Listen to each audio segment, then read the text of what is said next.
y esperando que los participantes se vayan sumando, pero cumpliendo siempre este compromiso de puntualidad. Vamos a comenzar este nuevo coloquio de la Fundación Vicente Passos Canqui. Quiero presentarme a mí mismo. Soy Fernando Molina, soy director de la Fundación y les doy la más cordial bienvenida a las diferentes audiencias que están conectándose con este coloquio que tiene como objetivo discutir el siguiente tema: el indianismo y el antirracismo después del gobierno del MAS. ¿Qué pasa con estos dos, con estas dos corrientes, con estos dos procesos ahora, después de la caída del gobierno del MAS? Y para eso tenemos tres invitados estrechamente vinculados con los movimientos indígenas y con la reflexión, además, que eso es lo que nos interesa sobre todo en este momento, sobre cuestiones como las políticas de identidad del gobierno del MAS y también el racismo ahora y antes, ¿no? Entonces, les damos también la cordial bienvenida a Pedro Portugal, que va a ser el que inaugure este foro, a Carlos Macusaya, que continuará, y finalmente a Claudia Condori. Cada uno de ellos hablará 15 minutos acerca de este tema que hemos preparado. También le doy la bienvenida al presidente de la Fundación Passos Canqui, Samuel Doria Medina, que también participará de nuestro panel de distintas maneras. Va a inaugurar él este foro como tal, y luego también en las preguntas tendrá una participación con sus posiciones, digamos, un poquito fuera de la caja, ¿no? Pero que seguramente enriquecerán este intercambio. Yo estoy hablando un poco más largo y en primera persona, como no suelo hacer, porque quería aclarar algunas cosas con respecto a este coloquio. Resulta bastante obvio, pero algunas personas no se quieren dar por enteradas, que los tres panelistas que están aquí invitados, es decir, todos menos Samuel y yo, no pertenecen a la Fundación Passos Canqui. Ellos han sido contactados por nosotros por su condición de expertos y porque creemos que tienen algo interesante que decir, y no pertenecen a la Fundación Passos Canqui. Por lo tanto, no tienen ninguna responsabilidad por el trabajo, las proyecciones, las concepciones que tenga la Fundación Passos Canqui como tal. Eso lo digo, aunque es bastante obvio, en mérito de aquellos que no se quieren dar por enterados. Dicho esto, voy a saludar a las audiencias de las radios de Cochabamba, Radio Tuti 89.1, Valle Alto Televisión Canal 14, Radio Diana D 102.5 y Radio Onda Verde 103.9, que nos están escuchando en este mismo momento. También saludo a la audiencia de Facebook Live, que también está haciendo un seguimiento diferente de los participantes que estamos en esta reunión de Zoom, que pueden interactuar con nosotros. Ha sido muy nutrida la cantidad de gente que se ha inscrito y esperamos que se vayan incorporando. No siempre todos están acostumbrados a la puntualidad de Passos Canqui, pero vamos a seguramente ver más adhesiones, ya que hemos tenido una gran cantidad de inscripciones previas. El domingo, en diferido, estaremos en Radio Esperanza de Aiquile, en dos señales, en la AM, en el punto 990, y en la FM, en el 100.3. Y también en Radio Quechua Social Productiva, FM 89.8. La Fundación Pasos Canqui está haciendo un esfuerzo para impulsar la mayor divulgación posible, el mayor acceso posible a estos coloquios virtuales que estamos realizando.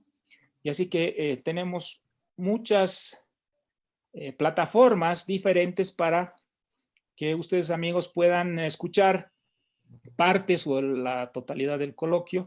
También este se graba y se coloca en la página web y en la página Facebook de la Fundación Pasos Canqui, de manera que pueden hacer un seguimiento a posteriori. Dicho esto, quiero comenzar cediéndole la palabra al presidente de la Fundación, Samuel Doria Medina, para que inaugure el foro. Adelante, Samuel. Una punta favorita, a ver si me prestas. Gracias, Fernando.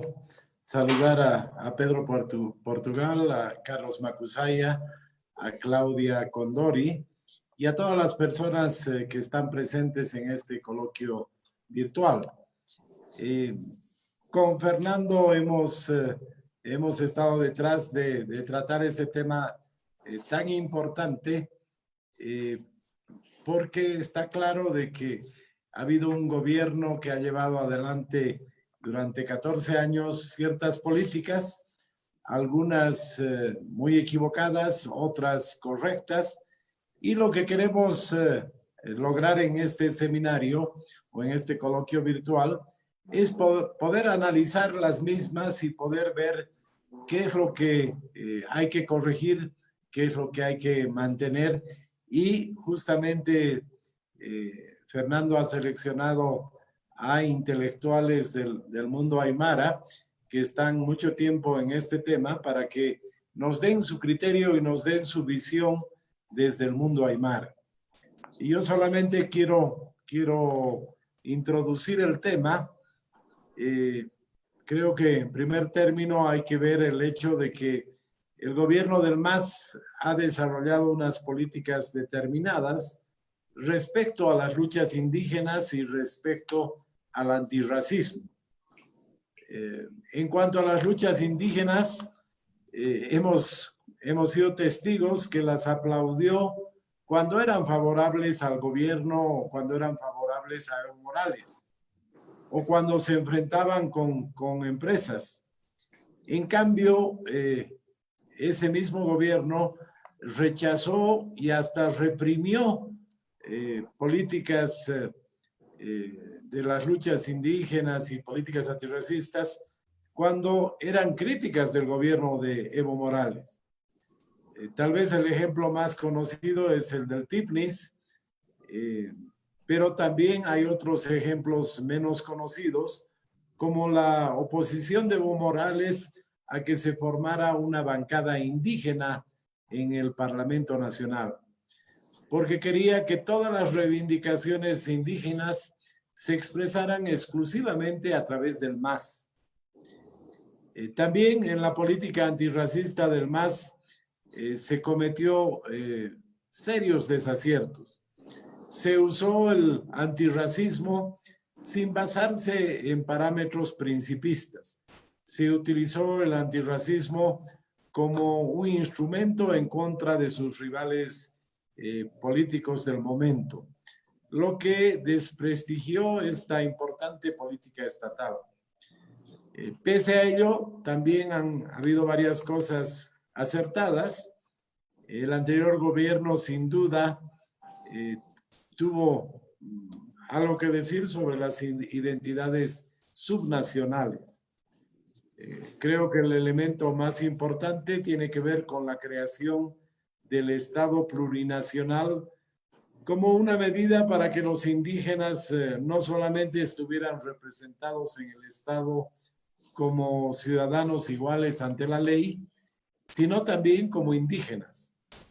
Y luego incorporó elementos culturales y religiosos, la huipala, por ejemplo, y convirtió la burocracia estatal en un cuerpo con mayor presencia indígena. Yo estuve de acuerdo con el Estado plurinacional en la medida en que nunca dejemos de tener a la nación boliviana como una nación paraguas. Apoyé el Estado plurinacional porque creo que se necesita impulsar a los indígenas en tanto indígenas y no solo como bolivianos, con el propósito de lograr una mayor igualdad en el país. También considero que no podemos estar cambiando la Constitución cada momento, causando inestabilidad política sin una necesidad urgente. Por eso, igual que los expositores que hemos invitado en esta ocasión, he criticado diferentes aspectos de las políticas indígenas del MAS. Por ejemplo, he reclamado un aspecto que considero esencial, que es la falta de apoyo a los emprendedores o caniris indígenas que el anterior gobierno consideraba rivales que había que eliminar. Y lo he hecho pensando que debemos librar la batalla por la igualdad técnica, principalmente en el terreno económico, que mientras más aymaras, quechuas y guaraníes se conviertan en empresarios y tengan éxito, menos discriminación étnica va a haber en nuestro país. También he criticado el desprecio del MAS por los intelectuales aymaras. Creo que el ejemplo más claro ha sido el hecho de que Evo Morales nombró al señor Huanacuni como canciller. El señor Huanacuni es un maestro de artes marciales y consideramos pues de que hay muchas personas en el mundo aymara, en el mundo quechua, que podrían haber contribuido desde la Cancillería al país. Y yo recuerdo, y no se me borra de la memoria, cómo el señor Huanacuni permanentemente hablaba y comentaba que él se iba a encargar de mejorar la rodilla del expresidente Morales, porque debido a sus actividades marciales creía que podía ayudarlo en su desarrollo físico. Pero bueno, el MAS ya no gobierna y esperamos que no lo haga más. Algunos piensan que esto debería significar el fin del Estado plurinacional y las políticas indígenas del país. Otros, entre los que me incluyo, no pensamos que hay que dar la espalda a los sectores que se consideran injusta o débilmente representados en el Estado, que sufren desventajas en la vida cotidiana y que son víctimas de racismo. Creemos que no hay que ver equivocadamente que todo lo que tenía que ver, todas las políticas a favor de los indígenas, sea igual al MAS. No, creemos que podríamos hacerlo por principio o por cálculo, pero tenemos que ser capaces de sustituir las políticas proindígenas y antirracistas anteriores por otras políticas proindígenas y antirracistas más democráticas y más eficaces. O sea, yo creo que ese es el propósito de este coloquio virtual, el poder escuchar opiniones de cómo podemos tener una política proindígena y antirracista, democrática, eficaz y que se pueda convertir a través de los años en una política de Estado. Esperamos que nuestros invitados nos den luces y referencias para pensar el comportamiento del Estado en este asunto, que ha sido crucial desde el nacimiento del país y que hoy requiere un completo rediseño de lo realizado por el gobierno anterior. Con estas palabras doy por inaugurado este coloquio virtual. Gracias. Muchísimas gracias, Samuel. Ya has entrado en terreno ahí mientras inaugurabas y presentabas el coloquio. Creo que algunos de los participantes han quedado estimulados porque han empezado a escribir y demás. Bueno, esa es la idea justamente. Todo esto se graba, incluyendo las conversaciones que tenemos en el chat, y les invito a todos a hacer preguntas por escrito, en prevención de que a veces no hay mucho espacio para las preguntas orales, ¿no? Entonces lo pueden hacer en el chat que estamos compartiendo. Todos pueden escribir en ese chat. Bueno, vamos a comenzar entonces con las exposiciones. Les voy a rogar a los expositores que se sujeten al tiempo que tienen para evitar prolongar más allá de lo necesario y de lo posible este coloquio. Vamos a comenzar con Pedro Portugal, que va a plantear, digamos, los primeros incentivos para el debate. Adelante, Pedro, por favor. Tienes 15 minutos. Muchas gracias, Fernando. Agradezco la invitación de la Fundación Pasos Canqui. Para nosotros, así es siempre importante poder no solamente discutir, sino también dialogar. Es justamente en el coloquio donde no solamente las personas que intervienen afinan sus ideas, sino sobre todo transmiten elementos a los que en realidad son los definidores, que es el público que escucha. Porque el público que escucha es el que está ligado a organizaciones sociales, a instituciones, o incluso a sus propias iniciativas personales, y son las que en definitiva, no como individualidades solas, sino solo aunadas, digamos, en un movimiento social, son los que provocan y alientan cambios. Entonces, un coloquio no tendría sentido si solamente habláramos entre nosotros, entre los que pensamos igual. Un coloquio tiene sentido cuando podemos comparar ideas, a veces contraponer, estar de acuerdo o no estar de acuerdo. Agradezco la introducción del señor Torreón Modina, muy interesante, me han dado muchos elementos para poder utilizarlos en mi exposición. Yo quisiera un poco hacer antes un pequeño esbozo histórico, porque lo que vivimos ahora tiene sentido solamente si entendemos lo que ha pasado antes. Esto es tan importante que muchos solamente se han especializado en eso, por eso a veces hay la crítica del lamento, que uno está hablando de los 500 años, de lo que ha pasado, etc. Pero en los pueblos, como en las personas, sucede esto. Mientras no se resuelven problemas que ha habido antes, estos se convierten en traumas.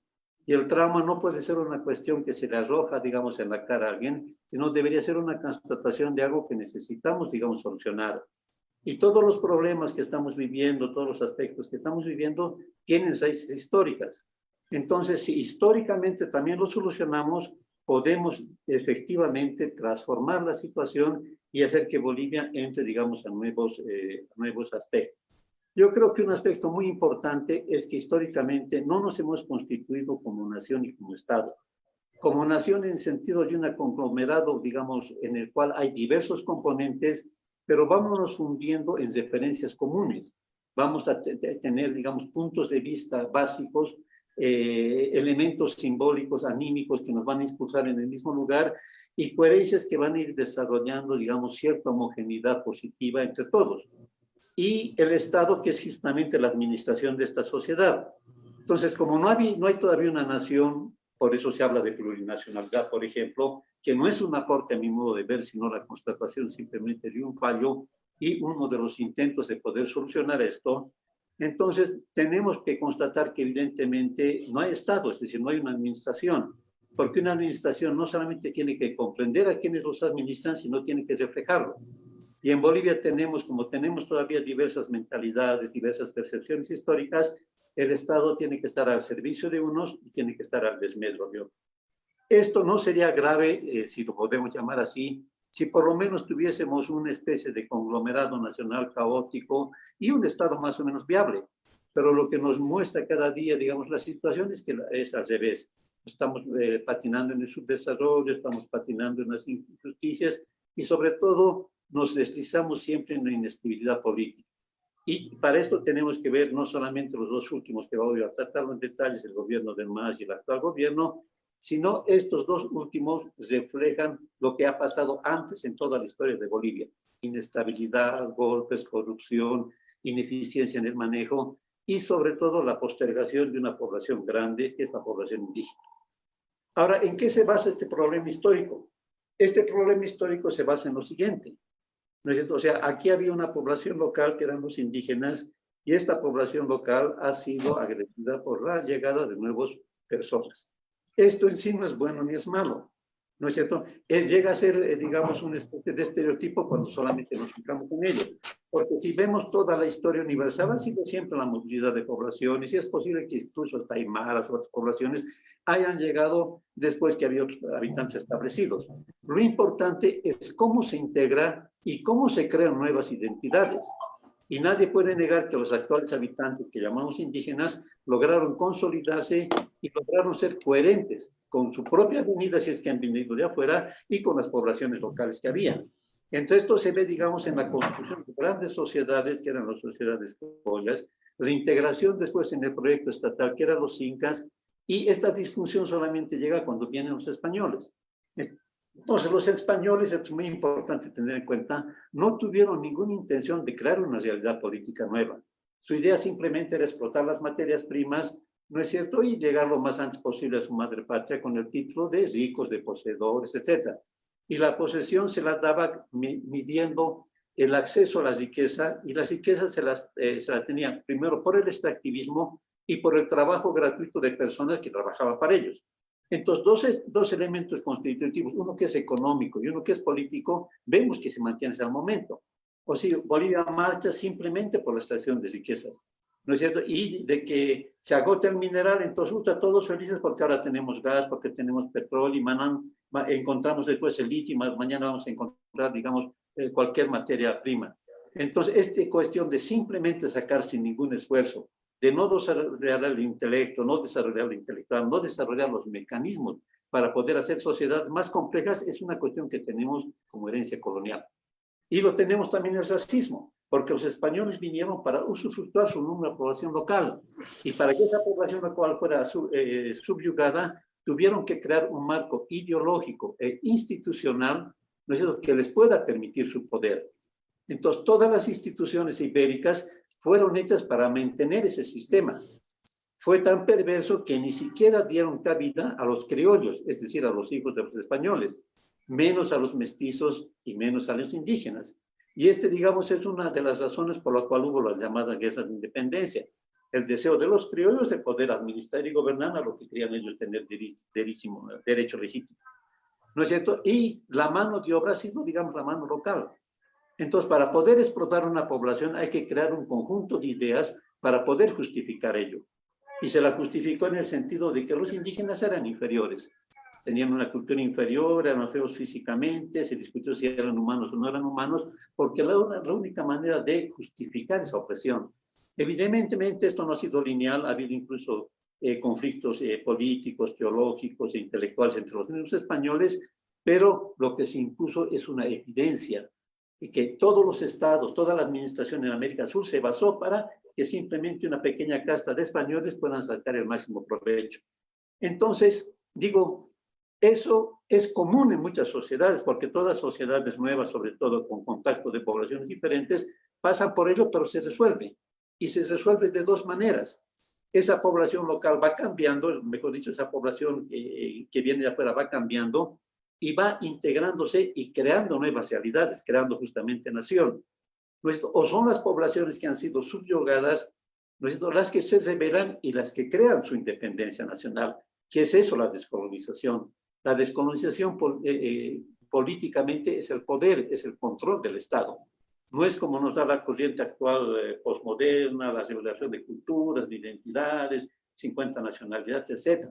Esas son las consecuencias de realidades sociales y políticas. Entonces, estas dos maneras como se resolvió este problema de colonización en Bolivia, no se resolvió en Bolivia. En Bolivia, en ese sentido, no ha habido descolonización. Es decir, si analizamos finamente, vemos que todas las instituciones del Estado, todos los mecanismos y todos los recursos ideológicos están basados en lo mismo.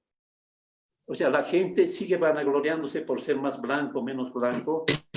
Muchas de nuestras instituciones incluso mantienen nombres que no tienen que ver con la libertad. Llamamos derechos reales, donde nosotros empezamos a inscribir nuestras propiedades. El quinto que se daba al rey, los diezmos que se daba, la repartija de la riqueza nacional que se iba morcelando en diversas autoridades para contentar a todos, ¿es o no es el origen de la coima y de la corrupción que tenemos? Y en la base de esto que está, que una gran cantidad de la población fue marginada. Y fue marginada indicándoles que eran incultos, que eran no inteligentes, que no tenían derecho ni ningún acceso, digamos, al poder. Entonces, todas las construcciones ideológicas del Estado boliviano, de la sociedad boliviana, han ido en ese sentido. Irónicamente, algunas que podríamos considerarlos más halagüeñas, más halagadoras. Esta misma última corriente de la cosmovisión, de que el indio es como un ser privilegiado, etc. Es decir, se muestra al indígena como un ser diferente y esa diferencia lo minusvalida, lo pone inferior y no puede administrar lo que los otros administran. O lo pone tan grande, tan fuera del terreno, tan misterioso y tan etéreo que tampoco puede administrar la realidad concreta. Entonces, que se vean cualquiera de las dos ópticas, siempre se va un marginamiento de lo indígena hacia el control y la administración de su vida cotidiana. Entonces, esa es la esencia de la tarea política, porque esa ha sido la esencia de todo movimiento que podríamos llamarlo de descolonización. Ahora, ¿qué sucede? Ante este hecho, todos han sido conscientes, todo cambio político en Bolivia, vemos que ha estado influido para tratar de modificar este aspecto. La guerra federal, la misma guerra de independencia, el 52, el último proceso de cambio, etc. Entonces, dentro de un acomodo en que todos los políticos entran en ese sosiego, digamos, de simplemente administrar el orden establecido, ha habido intentos de transformar. Pero esos intentos de transformar han fracasado estrepitosamente porque a mi modo de ver no han tocado el aspecto sustancial. Hubiese querido hablar un poco sobre esas anteriores experiencias, me voy a enfocar solamente a lo del MAS. El MAS intentó, y con mayor propiedad, porque su presidente era de origen indígena, ¿no es cierto? Pero el cuerpo teórico le falló porque ese cuerpo teórico era un cuerpo, digamos, que venía de una preocupación mundial de poder entender lo indígena sin entrar a la raíz del problema, que es todo ese aspecto culturalista. Por eso el MAS derivó simplemente en puro símbolo, en fiestas, en rituales, en decir que había una cosmovisión indígena, que había particularidades culturales, etc.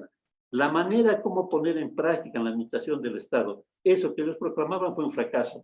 Un fracaso a nivel administrativo, ya lo indicaba el señor Doria Medina, no se fue posible hacer un parlamento con inclusión indígena. Un fracaso, digamos, en la parte de políticas de ministerios, lo de una supuesta pedagogía indígena fracasó en el Ministerio de Educación, un fracaso en las autonomías indígenas y un fracaso hasta en los símbolos, porque en vez de encontrar una unidad, encontró una dispersión y encontró un enfrentamiento. Entonces, el MAS que tuvo, la fácil manera de poder solucionar ha sido poner varios elementos y tratar de que persistan en una especie de plurinacionalidad. Y aquí no, eso se ha visto que no ha sido una solución. No ha sido una solución que la misma gente del MAS que reflexiona sobre esto se da cuenta que hay algo que ha fracasado. Yo me imagino que muchos de ustedes han leído el libro del señor Hugo Moldis, que justamente, bueno, titula Golpe de Estado en Bolivia, la soledad de Belmont, que trata de explicar, digamos, de qué manera y por qué razones, digamos, fracasó el gobierno del MAS. Y es bien interesante el prólogo de Atilio Borón, que es uno de los politólogos y sociólogos argentinos marxistas más renombrados. Y él escribe lo siguiente, dice, en uno de mis recientes viajes a Bolivia, hablé en la calle con personas de pueblo, de esas dos N's, Aymara y Quechua, que les dije que estaban asombrados y que estaba asombrado él por las críticas que se le hacía al presidente. Ingenuo les preguntaba, ¿no tiene usted un pensamiento de gratitud por todo lo que ha hecho en su favor? La respuesta me dejó congelado. Él hizo lo que tenía que hacer, no hay nada que agradecer. Y lo mismo ocurre en nuestros caciques con las comunidades. Él se pregunta, ¿podría haberse contrarrestado ese sentimiento de ingratitud masoquista que le abrió el paso a los racistas que luego tomarían por asalto el Palacio Quemado? ¿Qué deducimos? Ese mito que había un apoyo indígena era falso. Por eso Evo Morales fue finalmente depuesto por unas cuantas pititas. Y segundo, digamos, y no fue abandonado en que por el indígena, sino porque el indígena, como en toda la historia colonial, interpretaba al gobierno de Evo Morales como un gobierno colonial mismo. Y al gobierno colonial simplemente había que coexistir y tratar de sacar los beneficios. Y eso no implicaba una fidelidad, implicaba una obligación, como cuando los españoles hicieron la República de Indios y la República de Españoles. Y eso finalmente, no es cierto, no se manifestó en un apoyo. El problema hubo después cuando se pisoteó la huipala, cuando el racismo del actual gobierno salió a flote, etcétera. Pero eso es otro tema. Pero lo interesante de esto es que ellos, los teóricos marxistas, ven al pobre indígena como unos ingratos. Y no solamente como ingratos, sino como masoquistas. Entonces, de ahí tenemos que inferir, y él lo dice, líneas después escribe: la batalla cultural simbolizada en la revalorización de la tradición de los pueblos originarios, el reconocimiento de sus instituciones políticas comunitarias y en la recuperación de la Pachamama y la Huaypala, demostró tener una penetración mejor que la que pensábamos. O sea, todo ese mundo conceptual ha sido un mundo conceptual fallido en los hechos políticos concretos. Y entonces, y no se puede tomar, cualquiera que quiera hacer un cambio en la situación, esos mismos mundos conceptuales que han demostrado ser, digamos, que han demostrado ser erróneos y que solamente pueden predisponer nuevas crisis. Entonces, ¿qué sucedió? Por varias razones, digamos, el MAS colapsó, pero el nuevo gobierno que entró demostró no haber tenido ninguna preocupación por entender la realidad. Y ante una situación de desgaste, de abandono, de lasitud incluso de los sectores populares de los pueblos indígenas, empezó a reproducir lo que siempre ha habido en esta historia, un regreso, digamos, a otro de los componentes en Bolivia, que es el aspecto señorial, el aspecto racista. Hemos visto, y como una gran, digamos, actividad, ministros que iban a pueblos como si fuese Napoleón Conquistador, a reñir, digamos, a tratar a gente mayor como si fuesen niños, a decirles por qué no cierran, a desconocer, ellos que se hacen llamar especialistas en asuntos indígenas, a desconocer cuál es la idiosincrasia, cuáles son los mecanismos sociales del mundo indígena. Llegó esta pandemia y esta pandemia sacó, como en toda crisis, más los elementos malos que los elementos buenos. Y Bolivia ahora se está polarizando nuevamente. Se está polarizando entre un mundo indígena que se siente y en su resentimiento trata de olvidar que el MAS no ha sido lo mejor que había. Porque qué crecimiento económico fuerte ha habido en el Alto, mientras en Santa Cruz ha habido el crecimiento de la gran industria con el dinero del Estado boliviano. Qué dignidad ha habido, qué avances concretos. Lo único que ha habido es un recurso colonial que lo ha empleado cualquier gobierno de cooptar a las dirigencias, de dar dinero, de crear de hacer lo que la gente quiere. ¿Y qué quería la gente? Sedes sociales, canchitas, movilidades, pequeñas minucias. Pero esas pequeñas minucias no significa transformar Bolivia, significa simplemente hundirlo en los problemas coloniales que hemos tenido. Entonces, es el actual gobierno una ignorancia total plena del aspecto indígena, aferrarse a estos mismos elementos de interpretación culturalista que ha sido la causa del fracaso del MAS y dar vuelta libre, digamos, al reflejo racista de muchos de sus componentes, porque interpretaban al MAS no como un intento político, que además era criollo, porque el aparato del MAS es criollo, sino como si fuese un hecho indígena. Y un odio atávico que se tiene al indígena se repercute ante el MAS. De ahí que cualquier problema que hay es un problema, digamos, de indígenas que no saben taparse la boca, que van a hacer filas, que no les interesa, que claman elecciones, y de manera torpe, digamos, e irracional, están empujando, digamos, al mundo indígena hacia lo que podría haber sido el inicio de otro, digamos, tipo de periodo y de actuación política.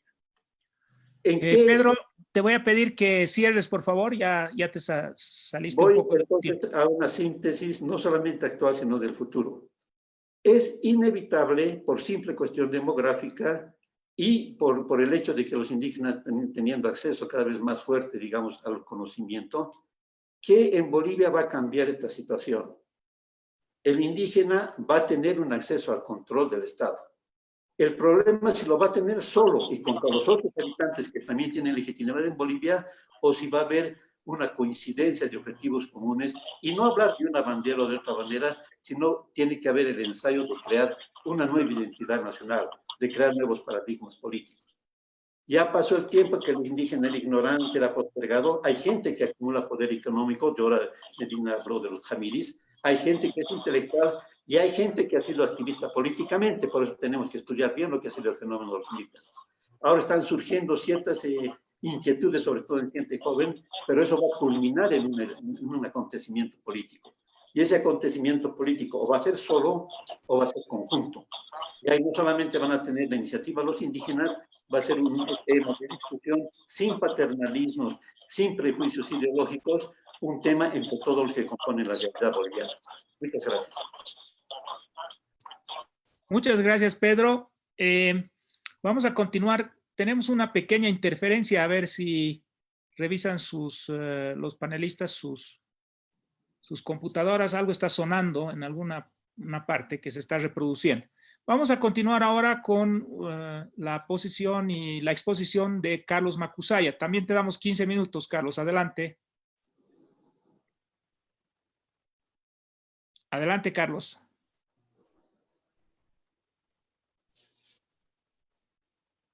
Caramba, parece que tenemos un pequeño problema de comunicación. Espero que sea pequeño. Carlos, ¿logras escucharme?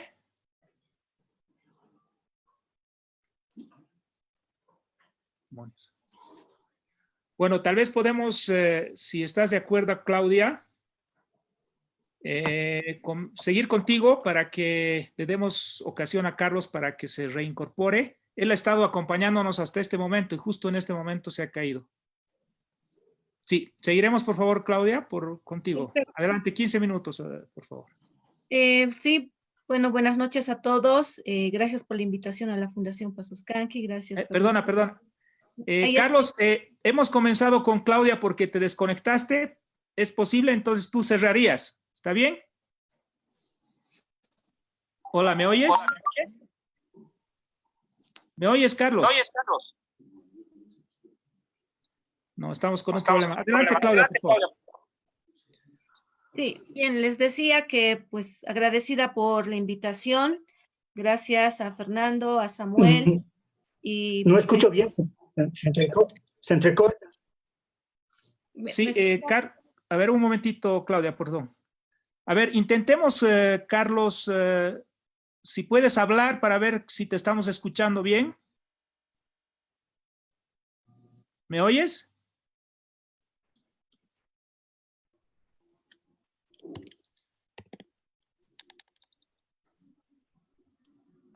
Por favor, le pediría a Alain, ¿puedes llamarlo a Carlos, por favor, Alain, para ver qué está pasando? Lo lamentamos mucho, amigos, siempre ocurren estas cosas. Nuestro jefe de sistemas va a llamar a Carlos para coordinar. A ver, seguiremos contigo, Claudia, por favor. Adelante. Sí, bueno, agradecida. Y pues, para mí es bastante interesante poder tener estos espacios de diálogo en los cuales podemos conversar y no solamente poner en la mesa el tema de la ideología del indianismo y del catarismo como un tema sumamente, como decía don Pedro, entre nosotros, y que es un tema sumamente purista y que eso daña, ¿no?, el tema del diálogo.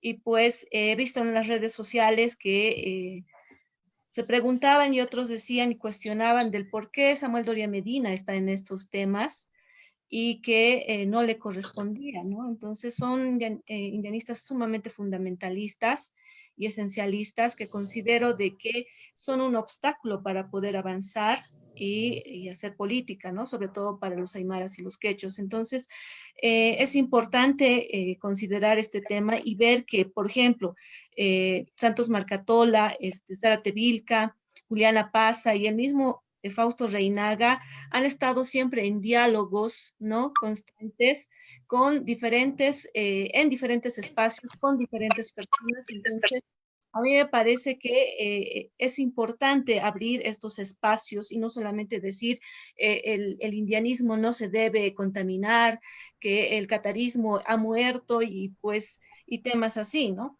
Entonces, dicho esto, me gustaría un poquito introducirme, como decía don Pedro, a un tema, entender estos temas en un contexto histórico, ¿no? Y es importante ver que en nuestra Bolivia nunca ha podido consolidar este tema de Estado-Nación, de poder trabajar y engranar este tema, y por tanto ha generado muchas insatisfacciones, ha generado instituciones débiles, ha generado el tema del que se llama de la racialización.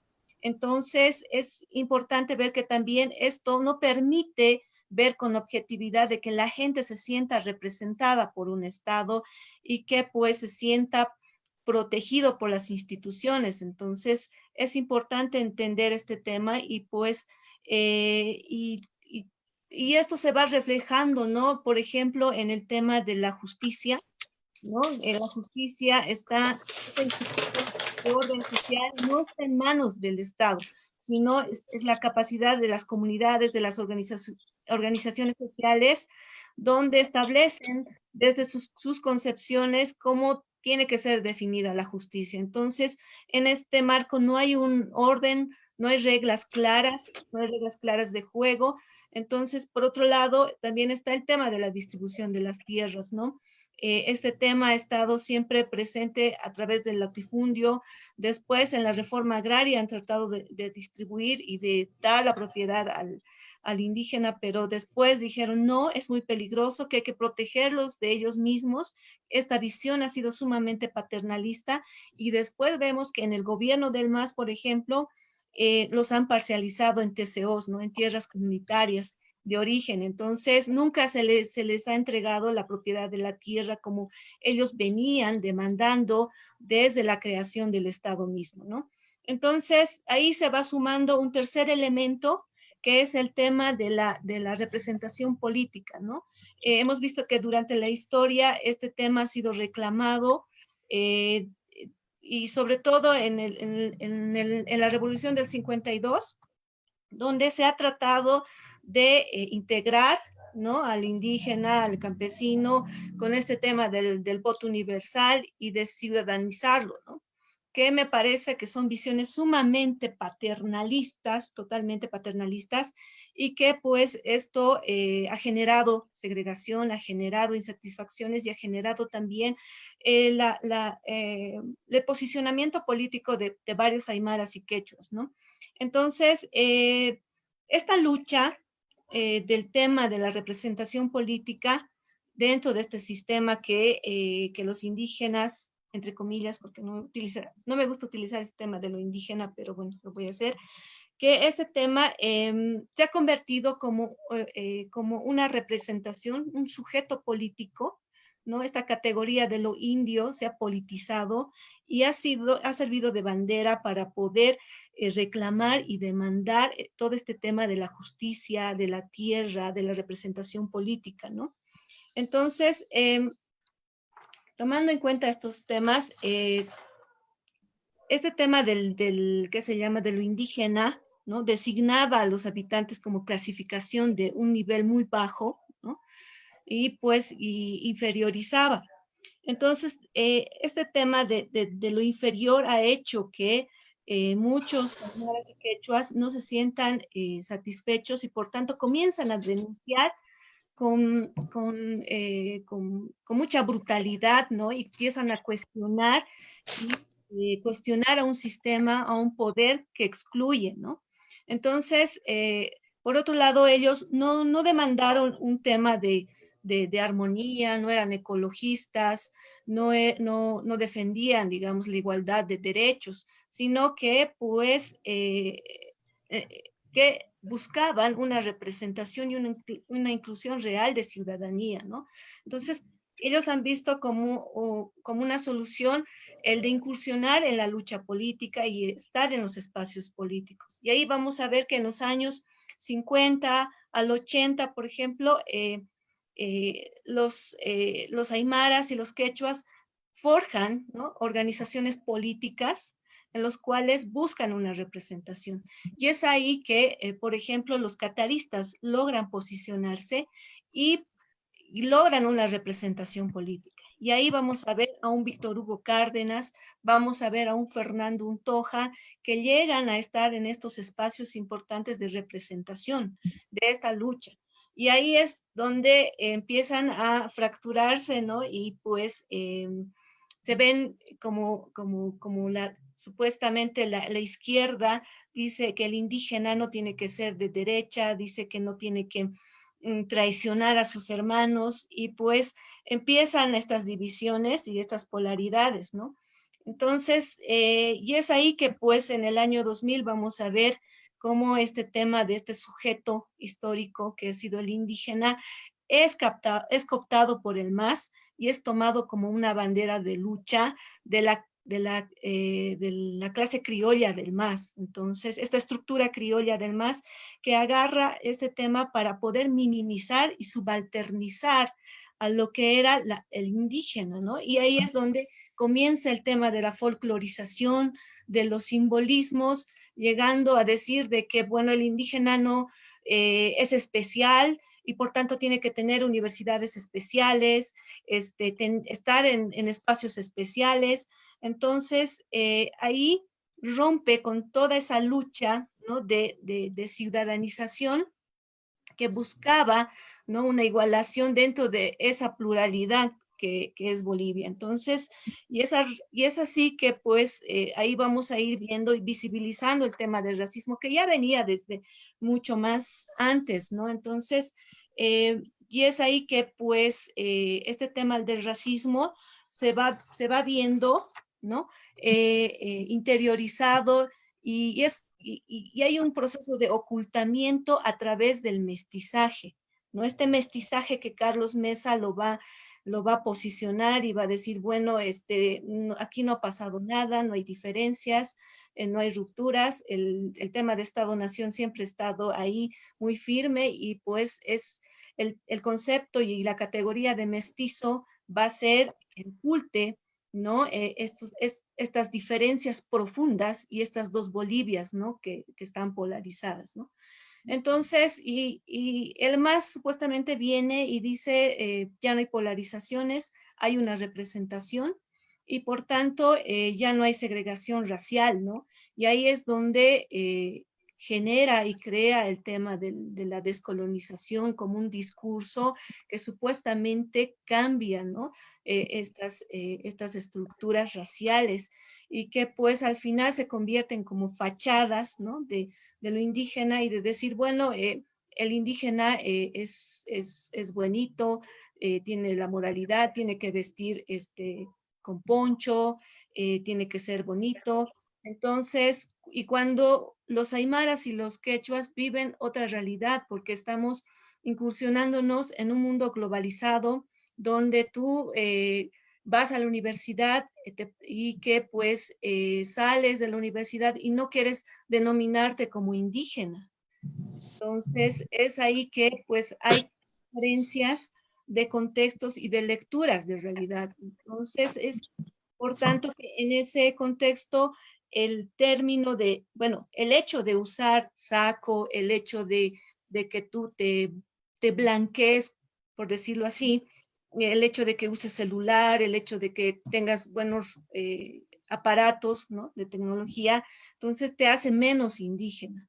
Y pues estos imaginarios que se han ido construyendo para polarizar, ¿no?, que son dicotómicas, han llegado en un punto en el cual ha explotado, ¿no? Y ha generado todo lo que hoy estamos viendo que ha sido el colapso del MAS, ¿no? Y es ahí que en este tema del colapso del MAS vamos viendo con profundidad que el tema de lo racial, que el tema de las diferencias estaban siempre presentes, latentes, y que el tema de un viceministerio de la descolonización nunca hizo nada. El tema de los resentimientos nunca se resolvieron y pues en este proceso nunca se cambió en educación, nunca se cambió en justicia, nunca se cambió en la administración. Entonces es ahí donde empezamos en este contexto a diluirnos y ver estas diferencias muy profundas de las dos Bolivias, ¿no? ¿Y qué ha generado el MAS? Y me parece que este tema no resuelto, ¿no?, tiene que empezar a encaminarse hoy, ¿no?, después de este postmarxismo, de este tema de la crisis política, y tiene que generar, como decía don Pedro, ¿no?, nuevos paradigmas, nuevas salidas, porque no había sido, ¿no?, suficiente dar recetas de descolonización, sino que es importante poder organizarnos políticamente y realmente encaminarnos en la política, ¿no?, para poder cambiar y para poder lograr desarrollo. Entonces, en ese marco, el tema y preguntarnos sobre todo, ¿de qué sirve una fuerte ideología si no tiene un cuerpo en una representación política, ¿no?, concreta? Y pues en estos tiempos en los cuales son tiempos y condiciones actuales los mismos que cuando Fausto Reinaga escribía o cuando los activistas u organizaciones políticas de los años 60 o 70 realmente buscaron todo esto, y si realmente estas generaciones estamos respondiendo de la misma forma o hemos cambiado. Entonces pienso que esas cuestionantes tienen que estar en la mesa del diálogo, ¿no? Y Claudia, ya se acabó el tiempo. Ya, simplemente decir de que los aymaras estamos presentes en la lucha política, queremos una representación real, y pues el tema de que lo indígena, lo no indígena aún no se ha resuelto, pero que los aymaras y los quechuas seguimos buscando el bienestar, y que no buscamos una clasificación étnica, sino que estamos buscando un reconocimiento de ascenso social, de clase, y que pues eso lo están representando y lo están mostrando los camiris y los jóvenes, aprendiendo inglés, aprendiendo chino mandarín, y que están jugando en el mundo dentro del sistema capitalista. Muchísimas gracias, Claudia. Ahora voy a escuchar a Carlos. Carlos, ¿me oyes bien? Sí, ahora sí. Ahora sí te oigo bien, Carlos. Adelante, por favor. Gracias, porque tuve problemas técnicos hace un momento. Bien, un saludo a todos los presentes, a las personas que están siguiendo esta transmisión. Quiero aprovechar, como la vez pasada que me invitaron fue para presentar un libro a 25 bolivianitos. En Bolivia no hay racismo, indios de mierda, hasta el día viernes. Bueno, después de los anuncios comerciales, yo he entendido que el evento era sobre indianismo y antirracismo después del MAS. Y en ese sentido, me voy a concentrar en después del MAS, que es el tiempo presente, la coyuntura que estamos viviendo. Bueno, eso quiere decir que no voy a hablar de lo que fueron las pachamamadas en el gobierno del MAS. He escrito bastante sobre el tema, creo que hasta aburrir a mucha gente. Se podría hablar además en esto después del MAS de un tema candente, si el derecho a votar es primero que el derecho a la salud, en la idea de que estamos en una situación más o menos normal y pondríamos en riesgo la salud si vamos a votar. No, estamos mal en salud. Podríamos hablar de cómo se ha descalificado protestas médicas, acusándolas de políticas que pedían condiciones mínimas para afrontar la pandemia. Bueno, hay una serie de temas que tienen que ver con este contexto, con este después del MAS, que no los voy a poder aludir. Me encantaría, como gente que tiene problemas de denuncias de corrupción y se va volando a Estados Unidos, etcétera, etcétera. O sea, hay cosas que hacen a este después del MAS, que es en lo que me quiero concentrar, porque voy a tener que omitir. Pero no puedo dejar de mencionar algo que hace poco vi en un post de uno de mis contactos en Facebook, que va contra la presidenta. ¿Visitaste a Zorro, Antonio?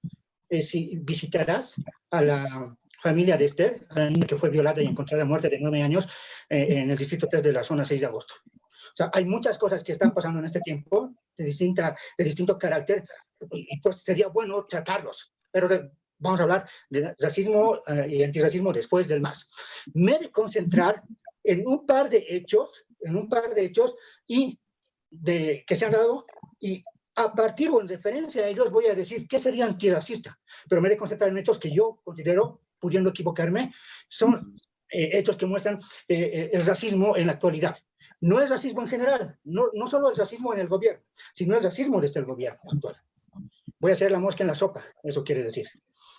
Bien, voy a ir de manera retrospectiva. El primer hecho que voy a mencionar corresponde a mayo, el segundo a marzo y el tercero corresponde a noviembre del pasado año.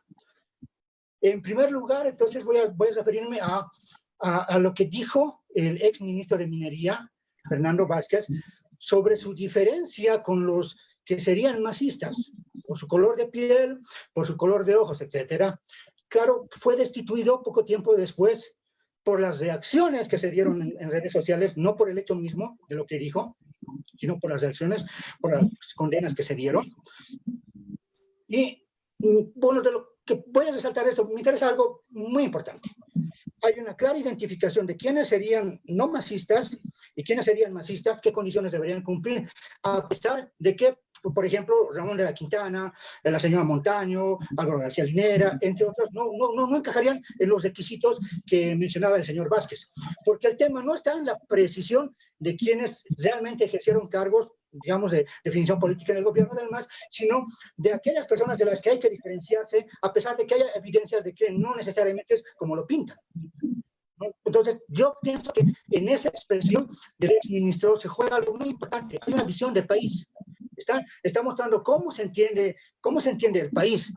Pero no solo es una cuestión del ministro Vázquez, porque no, yo dudo, insisto, estar equivocado, pero yo dudo mucho de que sea un accidente, un exabrupto del señor, porque además hay evidencia, tanto en sus publicaciones en Facebook como en Twitter, de que él ya tenía estas ideas. Y no es pensable, además considerando que la presidenta ya se entera de cosas por redes sociales, no es, digamos, no se imagina que no se hayan enterado quienes lo nombraron como ministro de la percepción racista que tenía este señor. Yo asumo que más bien comparten una visión de país. Y en ese sentido, ese fue un elemento común. Yo me atrevo a decir que eso expresa lo que dijo, por ejemplo, el señor Vázquez. Hay una mirada sobre el país en el que se diferencia a una población descalificándola como masistas por su origen, por sus rasgos étnicos, etcétera, etcétera. Y hay otra que no sería masista así. Y uno puede ver en redes sociales cómo se descalifica a varias personas que critican, titulándolas de masistas como sinónimo de indios de mierda. Es decir, no simplemente es un uso del lenguaje del exministro en este caso, sino que responde además de una manera de identificar a quienes se consideran los enemigos políticos, a pesar de que muchas personas, entre comillas, tengan cara de masistas y acusen a otros de ser masistas. Por los rasgos físicos, quiero decir, en el criterio del señor Fernando Vázquez, pero que es un criterio compartido por distintas personas que comparten cosas por Facebook. Bien, esto es para mí un primer aspecto. Ahí hay algo que podría uno problematizarse. Un segundo aspecto, para mí muy expresivo de esta diferenciación que se hace de la población, es el humanitarismo selectivo que vimos a mediados de marzo y que duró hasta hace un par de semanas, respecto a que cuando se cerraron las fronteras por el tema de la pandemia, por el tema de entrar en cuarentena, a población, por ejemplo, boliviana, que pretendían ingresar al país por la frontera de Pisiga con Chile, se les cerró la frontera, no se les permitió entrar. Sin embargo, se permitieron vuelos humanitarios, por ejemplo, de Estados Unidos, a personas que sí se les dejó entrar. Uno puede considerar que las personas que viajan por vía terrestre a Chile, por lo general, tienen cuestiones de trabajo, en cuestiones, digamos, que no son trabajos formales, etcétera, etcétera, son poblaciones de un origen étnico muy claro, diferenciados de quienes, por lo general, suelen viajar a otros lugares en avión. No exclusivamente, pero hay una diferencia. Entonces, ahí uno puede notar una clara diferenciación respecto con quiénes es humanitario y con quiénes no. Lo curioso, y esto ya, por lo menos para mí es escandaloso, que inclusive la señora Longaric haya dicho que no se les podría permitir entrar porque el Estado boliviano, el país de Bolivia es un país pobre. A pesar de que el señor de Villa firmó un contrato millonario con un hotel de lujo para atender a enfermos de COVID. Y yo no sé quiénes se habrán beneficiado en ese trato. O sea, ahí, claro, o sea, no es solo lo que dijo el señor Vázquez, también podemos notar eso en ese hecho muy concreto del humanitarismo selectivo, o sea, es humanitario con unos y con otros no. O sea, es muy claro.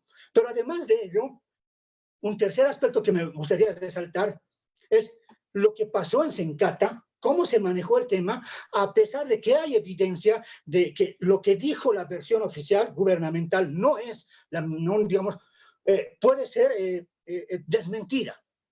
Recordemos que en Sencata hubo una masacre, hay informes de derechos humanos sobre el tema, sobre violación de derechos humanos en el sector, etcétera, etcétera. Se aprobó un decreto supremo que eximía de responsabilidades a militares en un tiempo en el que ya en Sacaba había varios muertos, cerca de una decena.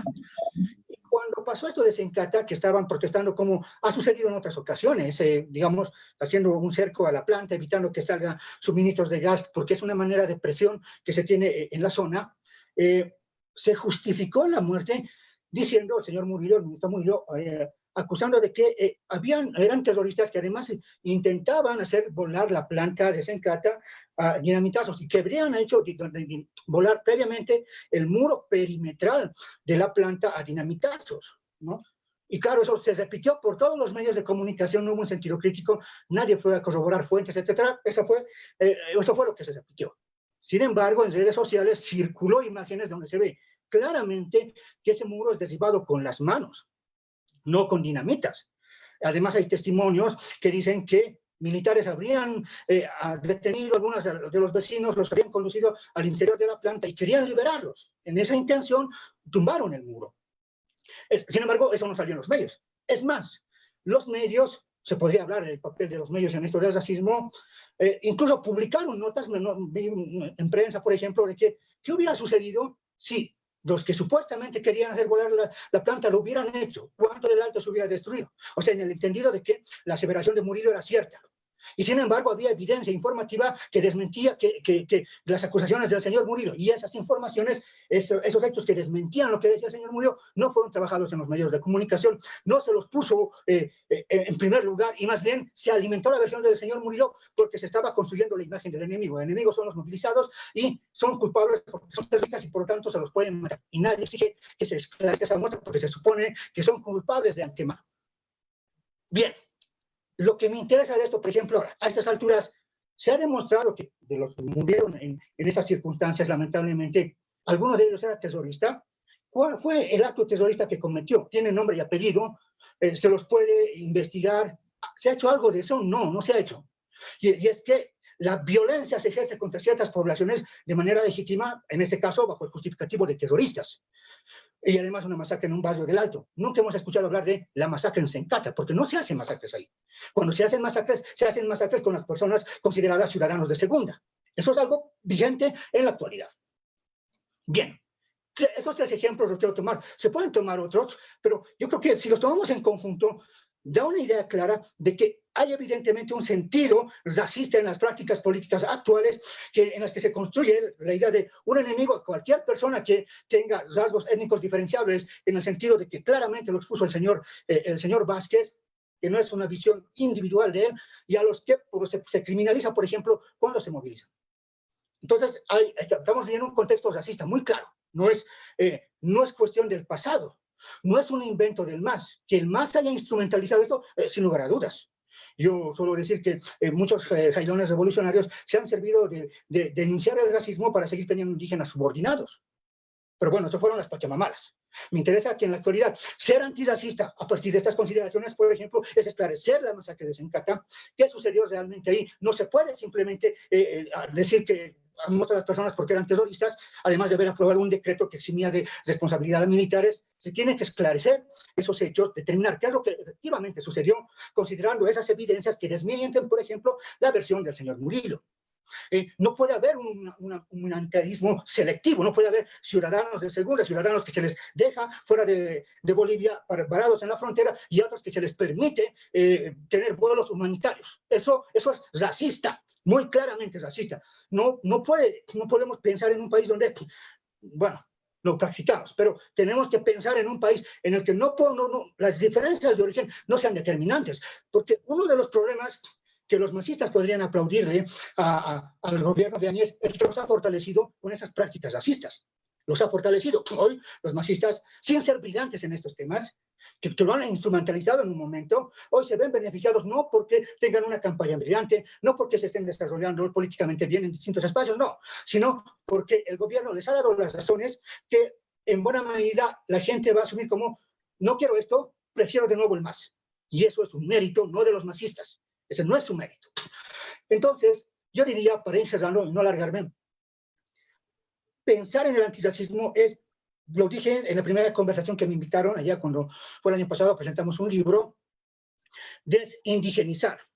No es negar nuestras raíces, es dejar de ser catalogados como ciudadanos de segunda, es que nuestro color de piel, nuestro apellido, nuestro origen, no sean una barrera para empezar a ingresar a distintos ámbitos. Se trata de que seamos valorados por lo que hacemos, no de que se suponga, porque tenemos cara morena, somos masistas, no porque se suponga que venimos de un barrio, somos terroristas, no. Somos ciudadanos de este país como un cara y necesitamos, debemos y exigimos los mismos derechos que un cara. Un cara y yo tenemos que ser ciudadanos iguales ante la ley. Por eso lucha la gente. Por eso la gente que salió, por ejemplo, en defensa de la Huipala, reivindicaba defender algo en el sentido de que entendían que los estaban poniendo en categoría de segundo lugar. los estaban rebajando en el nivel de ciudadanía, no eran comparables con los otros ciudadanos. Y eso es algo muy, muy claro. Yo pienso que muchas personas que se llenan la boca por redes sociales insultando a alteños, etcétera, acusándolos de muchas cosas, si se dieran el trabajo de hacer turismo, ya, está bien, no en el Alto, en la Pérez Velasco, se darían cuenta de que la gente no está preocupada en lo que fue la retórica del gobierno de Evo Morales sobre lo plurinacional, sobre la diferencia étnica, sobre tener una universidad aparte, sobre tener una justicia aparte. No, ellos quieren estar en los mismos espacios, en la igualdad de condiciones de los otros, donde no sea un problema su origen, insisto. Entonces, ser antirracista para mí tiene que ver con esa idea en general, pero con los puntos que he tocado en específico, hay que esclarecer todo ello, y ahí hay un proceso de lucha. Por lo tanto, yo ahí me posiciono muy claramente. Lo que estamos Muchas gracias. Es racista. Muchas gracias, querido Carlos. Una apasionada intervención la tuya en el tiempo que hemos previsto. Y ahora voy a, debido al avance de la hora, leer las preguntas que se han ido suscitando en el chat. No sé si está Pedro. Pedro se ha movido, así que... bueno, vamos, ahí está Pedro. Muy bien. Vamos a empezar con las preguntas. El señor Leonel Foronda Ceballos pregunta si ustedes creen que durante 14 años el MAS adoctrinó a los indígenas. La señora Daira Fernández pregunta qué opinan sobre una nueva generación que se considera más chola que indígena. Hablan una mezcla de español, aymara, quechua, pero no afuera. En casa sí, pero no afuera.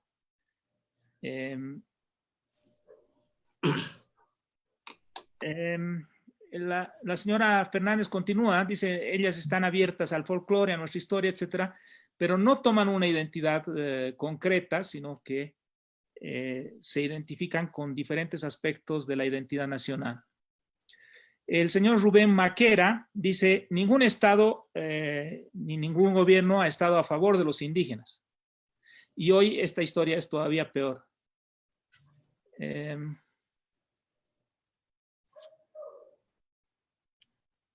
Dice, cada gobierno, David Herrera, dice, cada gobierno que llega al poder pierde la humildad y se cree más poderoso que los indígenas. ¿Por qué se da este cambio en el poder? Señor René Vargas dice, el tema de la tierra y el territorio hasta la fecha todavía no se han devuelto al pueblo ancestral. El saneamiento que avanza en diferentes gobiernos es bajo título de adjudicación y dotación, y uno se pregunta en qué momento la tierra y el territorio se volvieron tierra fiscal.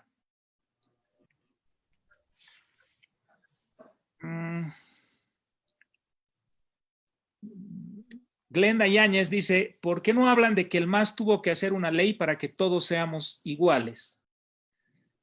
Antes de la ley de igualdad que hizo el MAS, las cholas no podían entrar en las cafeterías y lugares considerados de élite.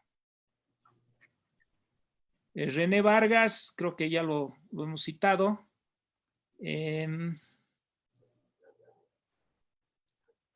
A ver.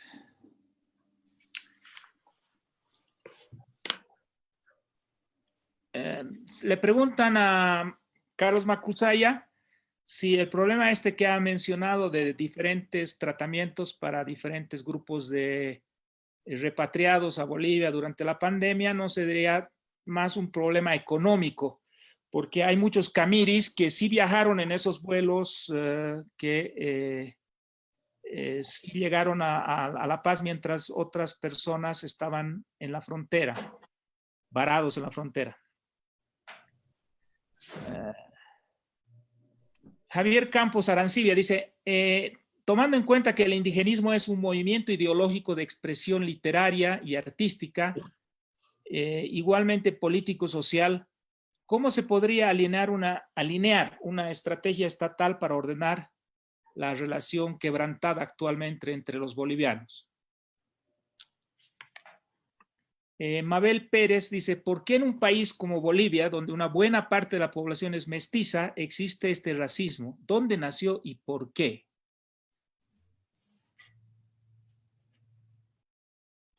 Finalmente, repite el señor Leonel Foronda y dice, ¿ustedes creen que la huipala debería ser un símbolo nacional? Voy a meter una, sí, es efectivamente, vamos a meter una pregunta más, o dos preguntas más. ¿Cómo superamos esta polarización y este racismo, clasismo? Dice. El racismo con el MAS ni sus políticas no se lograron grandes avances, se fue al ámbito privado con fraternidades, familias. O sea, el racismo se trasladó con el MAS desde lo público hacia lo privado. Bien, esas son las preguntas. Lamento no poderles dar la palabra porque hemos escogido tener tres expositores. Eso nos hace el tiempo más corto, pero ha sido muy interesante, muy enriquecedor. Queríamos tener una visión triple, justamente, de diferentes enfoques, aunque hay muchísimas más, por supuesto, sobre un tema tan delicado, tan importante en el país.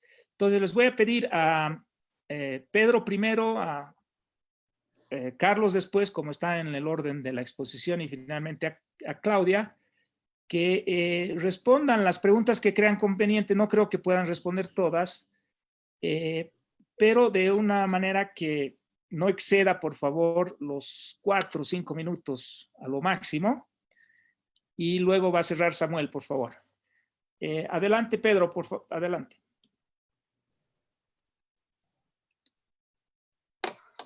Estás sin micrófono, espera un ratito. Alain, Pedro está con su micrófono. Ya, adelante, Pedro, adelante. Bueno, es cierto que todo gobierno trata de adoctrinar, porque eso es parte de una situación colonial. El que cree superior cree tener la idea correcta y utiliza todos los mecanismos de Estado para adoctrinar al que está abajo. La adoctrinación ha sido religiosa, ha sido de tipo ilustrado positivista cuando los liberales, ha sido revolucionario nacionalista cuando el MAS, cuando el MNR, ha sido plurinacional cuando el MAS, etc. Entonces, eso nos muestra que hay una desigualdad. Eso se evita no cambiando el discurso, sino haciendo que todos los elementos de esta nación puedan acceder a los mismos elementos de conocimiento y de poder para tratar de crear un discurso nuevo. Y ese discurso nuevo ya no es adoctrinamiento, tiene que basarse en lo que se basa todo discurso, en el análisis, en la observación, en el enfrentamiento y en la prueba con la eficacia, con la realidad. Mientras siga adoctrinamiento, va a haber, digamos, se va a mantener esta situación colonial. Lo típico de estos adoctrinamientos es que la idea del que adoctrina puede estar totalmente equivocada, no corresponder a la realidad, pero se impone porque es la dominante. Y el resultado es que no se estructura la nación, los problemas siguen y después llegan a ser peores.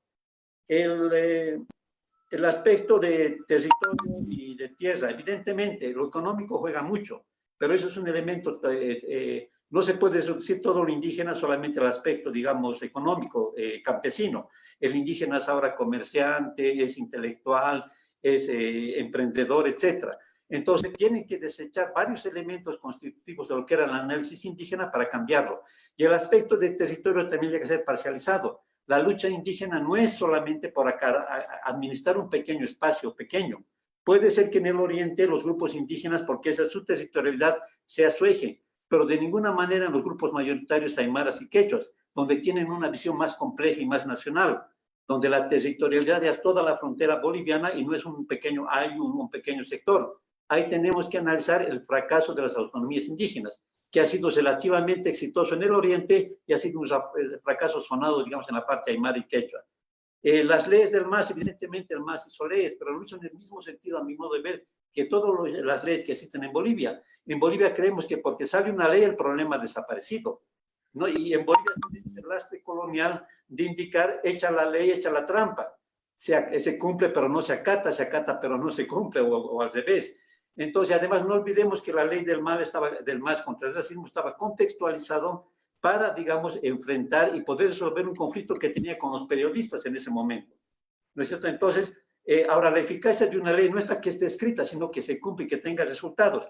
No quiere decir esto que todo lo que ha hecho el MAS ha sido inútil, ¿no es cierto? Sino que justamente su fracaso se muestra en los límites de no haber innovado y haber seguido toda esta inercia de tipo colonial. La parte de los mestizos. El mestizaje es una finalidad. El mestizaje no es una realidad, no hay una nación mestiza que haya eliminado los sectores en conflictos. El mestizaje, como en todo, ¿no es cierto?, es algo que se llega por la inevitabilidad, digamos, no solamente de los contactos humanos, sino del pensamiento y del enfrentamiento a realidades comunes que son nuevas. Entonces, eso puede ser, digamos, un resultado en la medida que se enfoque una sociedad nueva, una nueva identidad nacional. ¿Cómo superar el racismo? Solamente se lo puede superar mediante, digamos, una parte política. Acá, digamos, yo escuché que alguien escribió sobre esa parte de sometimiento. O sea, la parte colonial hizo que una parte se sienta realmente la que domina. En cada partido siempre hay gente que no es indígena, que son los especialistas en asuntos indígenas. Y el especialista en asuntos indígenas trata que el indígena no participe porque ellos tienen la palabra, se les quitaría la pega. Entonces, eso, digamos, es justamente una parte que impide lo que mismo llaman que el mestizaje, que una cuestión común, etc. La parte de la solución es que el indígena no solamente pueda hablar de su realidad y hacerse un especialista de sus asuntos, sino que pueda hablar de todo lo que corresponde a todos los bolivianos, que puede entrar a la administración del Estado. Entonces, cuando hay una situación de desigualdad, se busca al indígena según el modelo que se tiene en ese entonces. En la colonialidad del indígena tenía que ser cristiano. Si no era cristiano, no servía. Se lo quemaba porque era hereje. En la ilustración tenía que despertar sus ideas, tenía que ser positivista, etc. Entonces, cada época ha tenido su criterio. Y el criterio actual es que el indígena tiene que ser aceptalista, tiene que ser propio, tiene que ser ritualista. Todas estas ideas son parciales y generan siempre una exclusión en vez de buscar una inclusión. Entonces es irónico que quienes, digamos, reclaman el mestizaje están también al mismo tiempo manipulando la idea del indígena esencialista y totalmente diferente. La solución es que aunque el indígena empieza a participar en la administración del asunto público, pero no como un elemento sometido, no como un elemento exótico, no como pretexto para otros poderes, sino como alguien que puede efectivamente contribuir a llevar adelante no solamente sus propios intereses y su política, sino la política general del país. Entonces, gracias, Pedro. Gracias, Pedro. Ya no tienes más tiempo. Muchas gracias. Sigamos con Carlos, por favor. Carlos, adelante. Bien.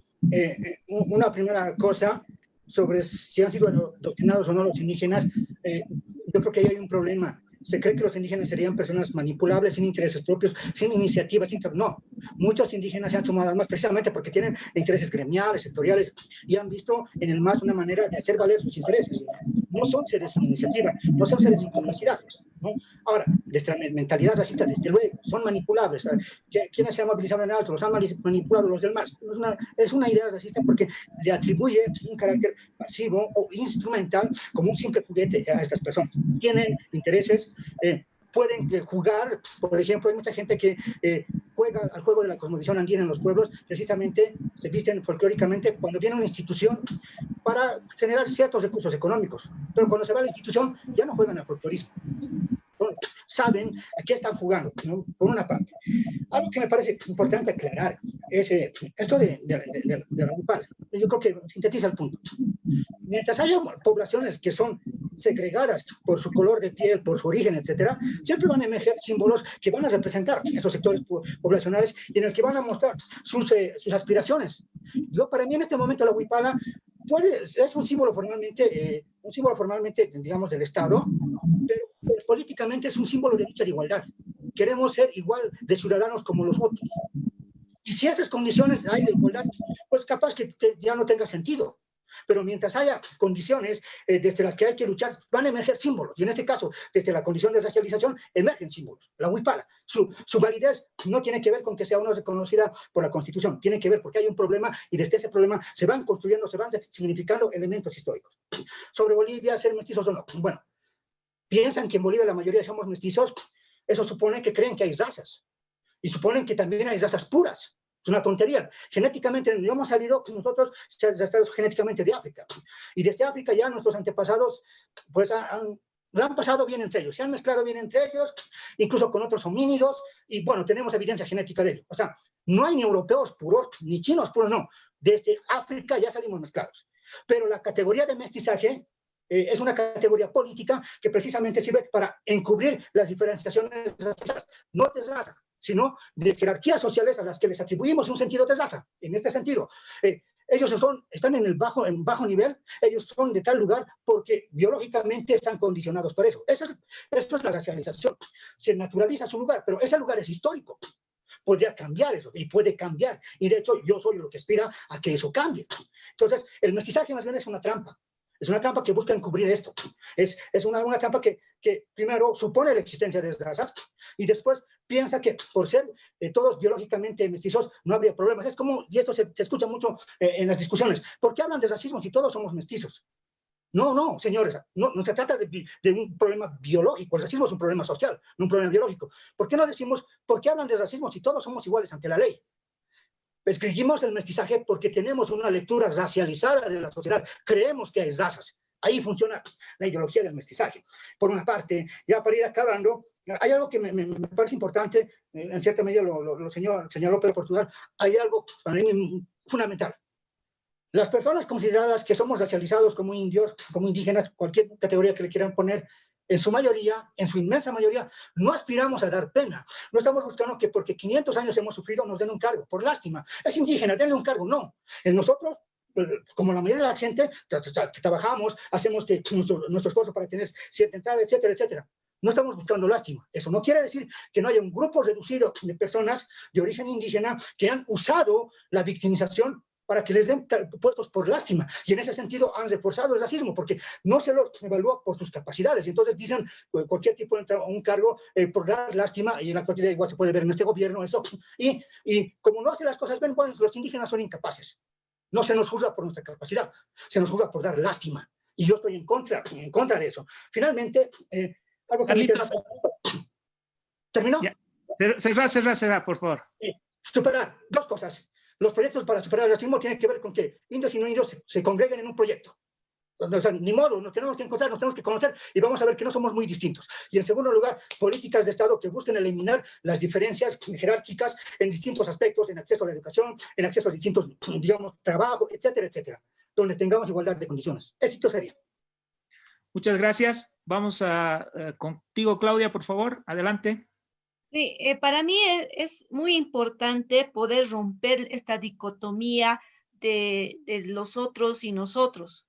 Entonces, para mí es importante romper esto para poder cambiar y transformar nuestro país y dejar de mirarnos como indígenas, no indígenas, y pues construir lo que es una identidad de la bolivianidad para poder avanzar e ir hacia el desarrollo. Entonces, yo pienso que este tema de construir un nosotros nacional es muy importante. Y pues, como les decía, no mirar, ¿no ven?, al aymara o al quechua como personas desvalidos, sino de mirarnos de tú a tú con las mismas capacidades y con los mismos talentos para poder avanzar y desarrollarnos, porque en nuestras manos está el tema de la tecnología y hemos visto que en el Alto se están desarrollando varios muchachos en los cuales están en la robótica, están en la ciencia, viajan, están en el mundo. Entonces, para mí eso es bien importante y de mirar esos talentos y esas cualidades y no de ver el color de la piel, no mirar el apellido, que me parece muy racista en ese sentido. Alguien preguntaba qué es lo cholo, qué es ese tema, y para mí es un tema muy racista, y es cuando te consideran como algo bajo y lo birlocho, lo pirlocha es de la misma forma, ¿no? Entonces, romper con esas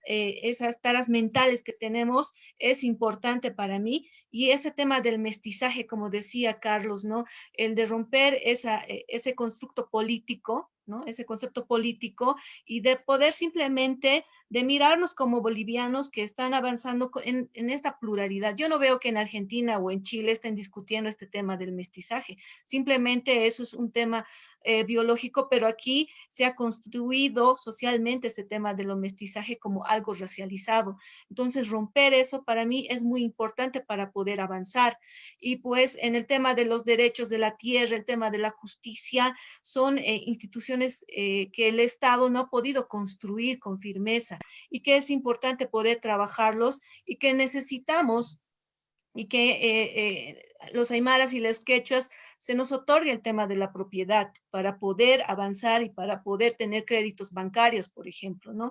Para mí eso es importante porque no es simplemente mirar a los indígenas pobrecitos acantonados en la historia viviendo no sé, pues de las piedras con los árboles, no es así. Los aymaras y los quechuas, los guaraníes, estamos aquí constituidos y queremos bienestar y mejora para nuestro país y para nuestros hijos. Eso es lo que buscamos. Muchas gracias, Claudia. Por favor, vamos a concluir este muy rico coloquio que está siendo transmitido también por Radio Melodía aquí en La Paz. Me olvidaba de decir muchos saludos a los auditores de Radio Melodía. Vamos a concluir con las palabras de clausura, de resumen y de comentario de Samuel Doria Medina. Adelante, Samuel, por favor. Gracias, Fernando.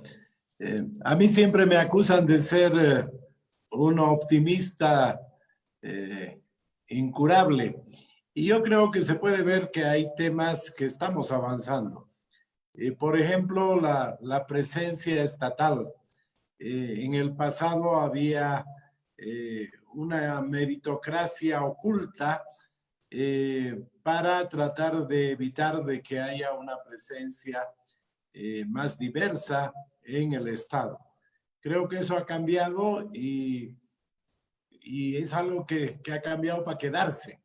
Entonces creo que en el tema de la presencia estatal es amplia en nuestro país. Ya no hay solamente el criterio de decir el único criterio es la meritocracia, sino que hay una aceptación de que ciertas instituciones tienen que tener una pluralidad, una diversidad regional. En el tema del racismo, es un tema que nos va a tomar todavía mucho tiempo. Yo veo que hay problemas, pero, por ejemplo, yo les comento el evento del ex ministro de Minería. No es como lo percibe Carlos. Y lo digo porque yo estuve viendo muy de cerca ese tema. Ese sábado yo fui el primero que me enteré de las declaraciones de que para ser masista había que tener harto pelo y ojos verdes. Entonces me pareció realmente una aberración y rápidamente en las redes sociales exigí una disculpa. Sin embargo, recién mucha gente del gobierno empezó a revisar sus redes sociales y encontró pues barbaridades terribles. Increíble, pero cierto, nadie había revisado sus redes sociales y había una cantidad de insultos, un racismo que lo dejaba chico a Hitler. Entonces, claro, en el curso del día, el gobierno tomó la decisión de que se vaya y la presidenta comunicó esa decisión porque realmente el extremo que había en las redes sociales era tal que la declaración que hizo era un 1% del problema. Pero no es que se lo nombró ministro porque era un racista conocido y porque se quería tener un racista en el gobierno. Es interesante, pero venía del anterior gobierno, había sido viceministro muchos años. Bueno, son cosas difíciles de entender, de explicar, pero no son cosas deliberadas de que se busca racistas. Los temas donde veo que todavía tenemos que avanzar bastante es en los temas económicos. Ahí hay todavía un problema de falta de acceso de diversos sectores y creo que cuanto más rápido podamos avanzar en los temas económicos, vamos a evitar una serie de discriminaciones en nuestra sociedad. Yo que coincido con esa observación que hacía alguien de que efectivamente había un tratamiento de primera y de segunda a los bolivianos que querían venir, pero no era por el color de su piel, era por el tamaño de sus bolsillos. los que podían venir en Boa o en Amazonas y pagar un hotel rápidamente. Pero los bolivianos que no tenían recursos para pagar su transporte y para pagar un hotel, eran tratados de manera diferente. Entonces, creo que eso nos muestra la importancia de avanzar en materia económica y creo que es fundamental tener en cuenta que el Estado plurinacional y la República de Bolivia conviven ambos en la Constitución Política del Estado aprobada en el año 2009 y hay que llevar adelante una importante labor de educación. Así como algunas de las personas que preguntaba, hacía una pregunta de que si la huipala debería ser símbolo nacional, cuando la huipala es símbolo nacional desde el año 2009, está en la Constitución.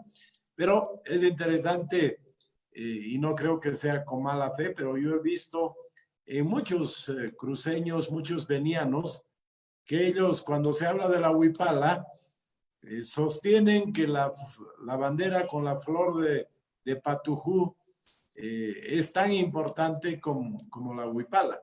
O sea, no se dan cuenta el problema real que hay con los aymaras en Bolivia. Y no tiene el mismo peso, el mismo significado esa bandera en el campo de las luchas políticas, de las luchas de reivindicación. Entonces creo que es muy importante una labor de educación profunda, muy importante, que nos va a tomar tiempo, porque sabemos que la discriminación se acaba fundamentalmente con educación y no solamente con leyes para castigar. Quiero agradecerles a todos los presentes y a los expositores de lujo que hemos tenido. Puede ser que no compartamos todos los criterios, pero el solo hecho de que la Fundación Pazoscanqui haya organizado este coloquio virtual sobre la visión aymara después del MAS ha generado muchas preocupaciones, muchas críticas, y creo que el hecho mismo de haber llevado adelante este coloquio muestra que este ya no es un tema que sea monopolio de un partido o monopolio de un sector de la sociedad. Es un tema que ojalá se lo discuta más y podamos avanzar hacia adelante en tener una sociedad más justa y más igualitaria y que vayamos desterrando el racismo de nuestro país. Muchas gracias. Muchísimas gracias a todos. Los despedimos con un chao y hasta la próxima, amigos. Muchas gracias, Pedro, Claudia, Carlos. Muchas gracias. Hasta luego a todos. Adiós.